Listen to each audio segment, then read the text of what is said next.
नमस्कार दोस्तों, जय श्री श्याम। जैसा कि आपने थंबनेल देखा है, आज की वीडियो में हम रिव्यू करेंगे Motilal Oswal small cap fund का। अब यहाँ पे आप देख रहे होंगे कि QGLP सर, इसका मतलब क्या है। डिटेल में हम रिव्यू करेंगे, जानेंगे कि सर यहाँ पे इन्वेस्टमेंट स्टाइल क्या रहने वाली है। लेकिन 2 दिन से वीडियो नहीं आया है, उसके लिए मैं माफी चाहूंगा। लेकिन फाइनली अगर मैं बात करूं, मेरे जो बड़े भैया हैं उनके लड़का हुआ है, तो फाइनली मैं चाचा बन गया। हॉस्पिटल के चक्कर कट रहे थे, वहां पे सोना भी पड़ा था, इस चक्कर में क्या है काफी ज्यादा डिले हुआ था और वीडियो में बना नहीं पाया था। लेकिन मेरे जो ऐसे मेंबर्स है जिनने मुझसे सर्विस ले रखी है, उनको मैंने टाइमली अपडेट कर दिया था। तो चलिए शुरू करते हैं आज की हमारी वीडियो को। अब सिंपली यहाँ पे अगर हम बात करें कि सर QGLP इसका मतलब क्या है, इसका मतलब है क्वालिटी, ग्रोथ, लॉन्गेविटी, प्राइस। इसका मतलब यहाँ पे यह है कि भैया फंड मैनेजर क्या करता है, जो स्टॉक का सिलेक्शन करता है ना, वो क्या करता है। पहली चीज तो अगर हम बात करें, स्मॉल कैप का जो इंडेक्स होता है उसमें 250 कंपनी होती है। अब 250 कंपनी में से फंड मैनेजर देखता है कि भैया कौन सा स्टॉक्स ऐसा है जिसकी क्वालिटी अच्छी है, मतलब जो कंपनी है,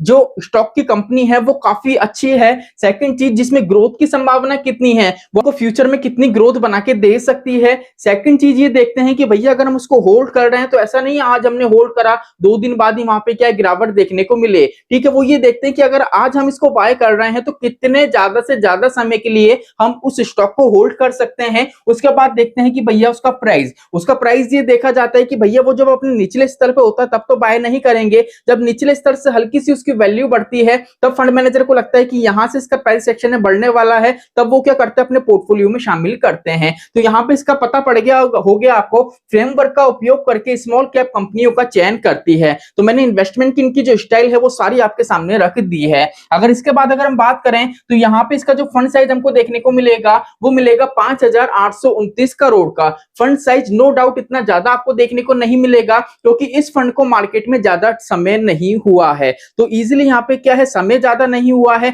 लेकिन अगर हम बात करें यहाँ पे जो ग्रोथ की संभावना है काफी ज्यादा हमको देखने को मिलेगी, वो अभी हम कंप्लीट एनालिसिस करेंगे जिससे आपको समझ में आ जाएगा। अगर इक्विटी की बात करें तो देख लीजिए 93.58% का पैसा इक्विटी में लग रहा है और कैश की बात करें तो 6.5% का पैसा कैश के रूप में होल्ड है। यहाँ पे डेप्थ का पोर्शन आपको देखने को नहीं मिलेगा क्योंकि एक तरीके से क्या है, थोड़ा ये अग्रेसिव इन्वेस्टमेंट हमको करता हुआ नजर आएगा। अगर आप चाह रहे हो कि सर मुझे एक स्टेबिलिटी चाहिए तो ये फंड आपके लिए नहीं रहने वाला है। अगर बात करें होल्डिंग्स की तो यहाँ पे क्या है, 250 कंपनियों में से फंड मैनेजर ने यहाँ पे 53 स्टॉक्स में आपका पैसा निवेश करा है। अब 53 स्टॉक्स से वो मार्केट में कैसा परफॉर्म कर रहे हैं ये हम जानेंगे पीई और पीबी से। अगर पीई की बात करें तो यहाँ पे पी हमको देखने को मिलेगा 38 के आसपास का, और यहीं अगर इसके इंडेक्स की बात करें तो 32 का पी हमको देखने को मिलेगा। तो यहाँ पे बात आ रही है कि सर पी तो यहाँ पे बढ़ा हुआ नजर आ रहा है, लेकिन सर पी को तभी हम कैलकुलेट कर सकते हैं जब हम पीबी पे नजर डालें। तो इसका पीबी अगर हम देखें तो 5% के आसपास का है और इंडेक्स की बात करें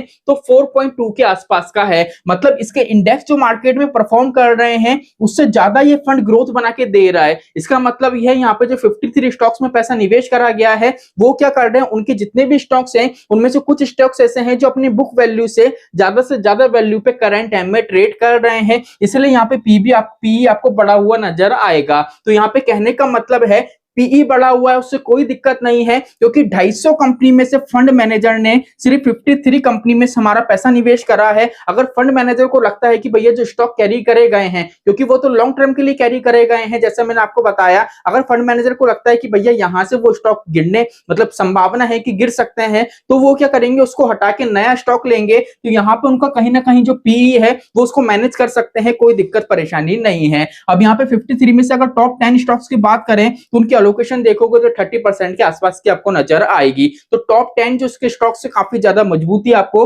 यहाँ पे बना के रखे हुए हैं। चलिए अगर टॉप सेक्टर्स की बात करें तो यहाँ पे सर्विसेज का देख लीजिए 15% के आसपास का है, कैपिटल गुड्स का देख लीजिए 13.5% के आसपास का है, फाइनेंशियल का देख लीजिए 12.5% के आसपास का है, और हेल्थ केयर की बात करें तो 12.5% के आसपास का है। अब यहाँ पे अगर हम बात करें तो फाइनेंशियल का सेक्टर यहाँ पे भी आपको देखने को मिला है। जितने भी फंड्स का मैं रिव्यू कर रहा हूं उसमें आप नोटिस करना फाइनेंशियल वाला सेक्टर आपको देखने को मिलेगा, उसकी एलोकेशन ज्यादा देखने को मिलेगी, और उसी तौर पे देखोगे तो अभी करंट टाइम में वो फंड मार्केट में अच्छा खासा परफॉर्म कर रहे हैं। अब यहाँ पे मैंने देखो जितनी भी डिटेल थी सारी डिटेल आपको बता दी है। तो यहाँ पे कहने का मतलब है अगर आप अग्रेसिव इन्वेस्टमेंट करना चाह रहे हो तो इजीली ये फंड आपके लिए आप निवेश कर सकते हो, लेकिन टारगेट यही रखना मिनिमम से मिनिमम 7 साल और लॉन्ग टर्म का कोई यहाँ पे टारगेट नहीं है, कितने भी लंबे समय के लिए आप निवेश कर सकते हो। तो फंड अच्छा है, नो डाउट, इजीली हम निवेश कर सकते हैं। अब आज का वीडियो आपको कैसा लगा कमेंट करके जरूर बताइएगा। तो चलिए आज के लिए इतना ही, मिलते हमारी नेक्स्ट वीडियो में।